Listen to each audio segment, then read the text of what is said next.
সারা দেশের মানুষ তো এখন বুঝতেই পারছে যে এই গণহত্যাটা সংগঠিত হয়েছে, যেভাবে নির্বিচারে বাচ্চাদের উপর, ছাত্রদের উপর গুলি চালানো হয়েছে, ছাত্রলীগ লেলিয়ে দেওয়া হয়েছে। এরপরে আসলে এই আন্দোলনটা হওয়ারই কথা ছিল। এটা যদিও কোটা সংস্কার দিয়ে শুরু হয়েছিল, আপনি দেখতে পাচ্ছেন এটা এখন কোটা সংস্কারের মধ্যে সীমাবদ্ধ নাই।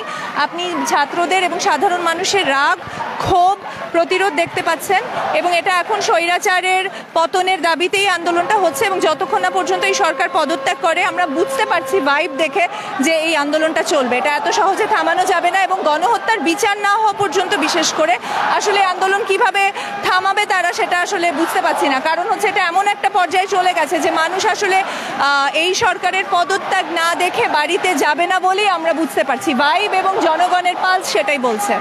আমরা দেখছি যে এই মিছিলটি কিন্তু দুপুরের পরে কিন্তু আপনার জাতীয় প্রেস ক্লাবের সামনে থেকে সেখানে অবস্থান কর্মসূচি করে কিন্তু তারা রাজু ভাস্কর্য হয়ে তারা শহীদ মিনারে এসেছে। এখানে পুলিশি কোনো বাধা কিন্তু ছিল না, কিন্তু পুলিশ বিজেপি কিন্তু আমরা রাস্তায় দেখেছি।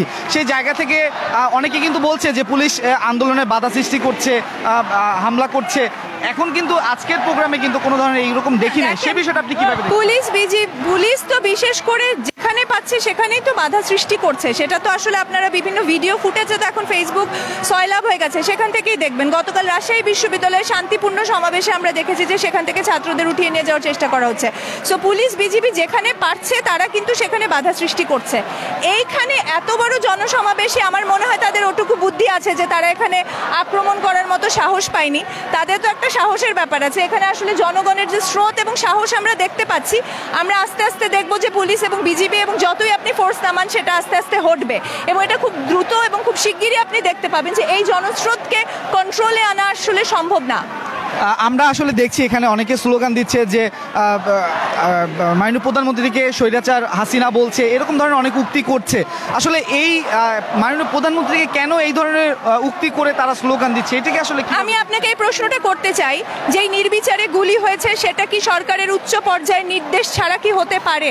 আপনাকে আমি প্রশ্নটা করতে চাই যে যা কিছু ঘটেছে তারপরে আসলে মাননীয় প্রধানমন্ত্রী বলার মতো অবস্থা আছে কিনা, এবং যা কিছু ঘটেছে গত 15, 16, 17, 18 তারিখে আপনারা সাংবাদিক, আপনারা জানেন। এরপরে আসলে তার পদত্যাগ না চাইলে বাংলাদেশের মানুষ আর কি চাইতে পারে সেটাই বলুন। মানে আমরা আর কি বিকল্প দাবি করতে পারি?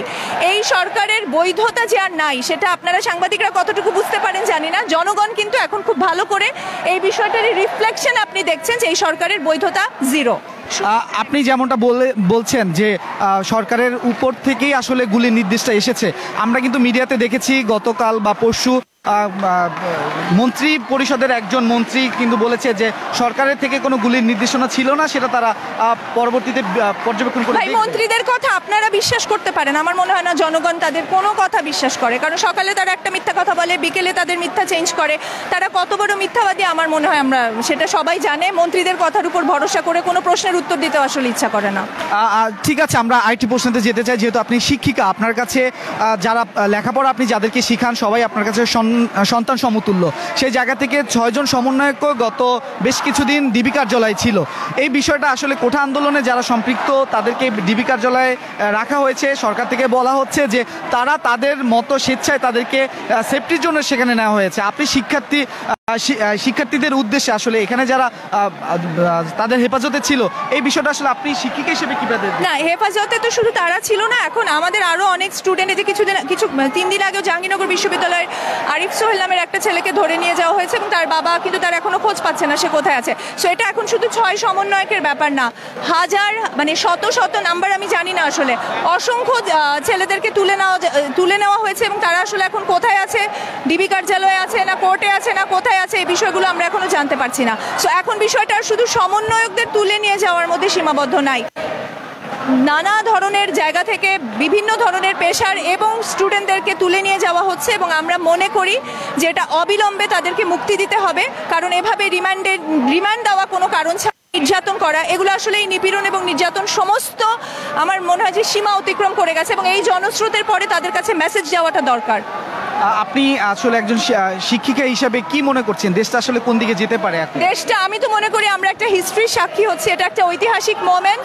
এই ধরনের আমি 90-এর গণ আন্দোলনের সময় ছোট ছিলাম, তখন দেখেছি, এরপর এত বছর পরে আবার দেখলাম মানুষের জনস্রোত, এবং আমার মনে হয় যে দেশটা তো আসলে খুব ভালো দিকে যাচ্ছিল না, উন্নয়নের একটা মোড়ক তৈরি করা হয়েছিল, সেটার পেছনে আসলে মানুষ কষ্টে ছিল, ক্ষোভে ফুঁসছিল, সেই ক্ষোভের বিস্ফোরণটা আপনারা এখন দেখছেন, এবং দেশ আসলে এরপরে ভালোর দিকে যাবে, কারণ সাধারণ জনতা এবং ছাত্র যখন এক কাতারে নেমে যে জনস্রোতটা তৈরি হয়, এটার পরে আসলে দেশের পেছনে ফেরার কোনো কারণ নাই। আমি খুব খুশি, আমরা খুব গর্বিত আমাদের ছাত্রদেরকে নিয়ে যে তারা এরকম একটা আন্দোলনে সাধারণ মানুষকেও পথে নামাতে পেরেছে। I am very proud and I am proud of this moment. তবে অনেককে কিন্তু আমরা শুনতে বলছি যে বর্তমান সরকার কিন্তু দেশের জন্য অনেক উন্নয়ন করেছে, মেট্রো রেল থেকে শুরু করে অনেক উন্নয়ন করেছে, তবে সেই বিষয়টাকে আপনি কিভাবে দেখছেন? আচ্ছা, উন্নয়নের ব্যাপারটা নিয়ে বলতে গেলে অনেক কিছু বলা যাবে। এখন কথা হচ্ছে উন্নয়নটা আসলে কার জন্য হয়েছে।